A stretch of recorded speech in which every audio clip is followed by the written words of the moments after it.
بسم اللہ الرحمن الرحیم۔ ناخن کاٹنے کے آداب نمبر 1، ہر جمعہ کو ناخن کاٹنا۔ حضرت ابن عباس رضی اللہ تعالیٰ عنہما سے مروی ہے، جمعہ کے دن ناخن کاٹنا شفا کا باعث ہے اور بیماری کو دور بھگاتا ہے۔ حضرت عائشہ صدیقہ رضی اللہ تعالیٰ عنہا سے مروی ہے کہ جس نے جمعہ کے دن ناخن کاٹے وہ آئندہ جمعہ تک ناگوار حالت سے محفوظ رکھا جائے گا۔ آداب نمبر 2، ناخن کاٹ کر گندی جگہ پر نہ پھینکنا۔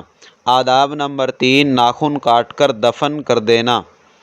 حضرت جابر رضی اللہ تعالیٰ عنہ سے مروی ہے، اپنے خون، بالوں اور ناخنوں کو دفن کر دو تاکہ جادوگر اس سے نہ کھیلے۔ نوٹ: رسول اکرم صلی اللہ علیہ وسلم ہاتھ کے ناخن کٹوانے میں ترتیب ذیل کا لحاظ فرماتے تھے۔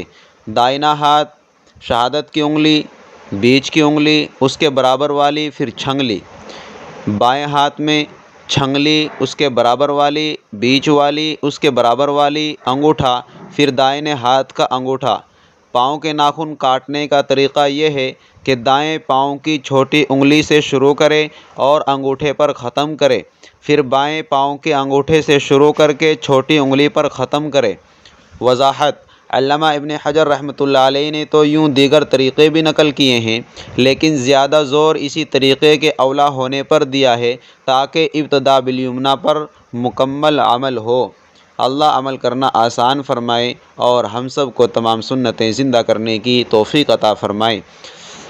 سامعین و ناظرین، اس ویڈیو کو، ان تمام سنتوں کو، ان تمام آداب کو دوسروں تک بھی شیئر کریں تاکہ وہ سنیں، عمل